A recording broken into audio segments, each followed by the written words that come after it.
Hello বন্ধুরা, প্রবাসী জীবনযাপন থেকে আমি পল্লবী বলছি।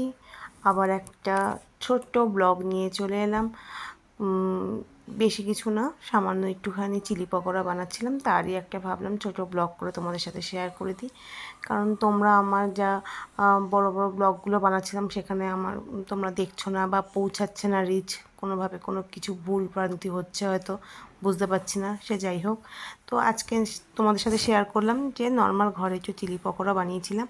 তাই তো এটার একটা মজাদার ব্যাপার হলো এটাই যে আমি আজকে চিলি পকোড়াটা যে ব্যাটারটা আমি করেছি বোলটার মধ্যে মিক্সিং বলে, তো সেই সম্পূর্ণ মিক্সিংটা করে নিয়ে আমি ওই যে সামনে যে গ্লাসটা আছে তার মধ্যে পুরো মানে ব্যাটারটাকে ট্রান্সফার করে দিয়েছিলাম। এবার তাতে কি হয়, আমরা যখন বাটিতে ব্যাটারগুলো যখন আমরা কোনো কিছু চিলি বা পটেটো কিছু আমরা ফ্রাই করি, মানে যেগুলোকে আমরা কোটিং করে ফ্রাই করি সেই ধরনের কিছু, তো সেইখানে কোনোভাবে সাইড থেকে যারা পারফেক্টলি হয়ে যায় তো হয়ে যায়, কোনো ব্যাপার না। যাদের একটু অসুবিধা হয় পুরো কোটিং করে তুলতে গেলে, তার জন্য এটা সবথেকে একটা ভালো প্রসেস যে গ্লাসের মধ্যে পুরো মিক্সারটাকে গ্লাসের মধ্যেও ব্যাটারটা করে দিলে একটুখানি হয়তো বেসনটা ঠিকভাবে হয়তো গুললো না, সেই জন্য হয়তো একটু বোলের মধ্যে ভালো করে ব্যাটারটাকে করে নিয়ে তারপরে গ্লাসের মধ্যে ট্রান্সফার করে দিলে প্রত্যেকটা জিনিস ইজিলি কোটিং হয়, প্লাস ডিপ ফ্রাই করতেও ইজি হয়।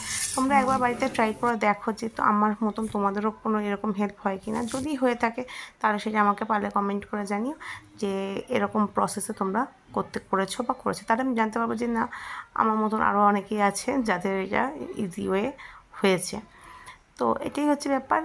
আর জানি না, যদি আমার ব্লগে কোনো অসুবিধা হয়, কোনো ভালো লাগা মন্দ লাগা যাই হোক না কেন, প্লিজ তোমরা আমাকে শেয়ার করো, বলো যে কোনটা করলে বেটার হয়, তাহলে আমারও নিজেকে একটু ইমপ্রুভ করতে সুবিধা হয়।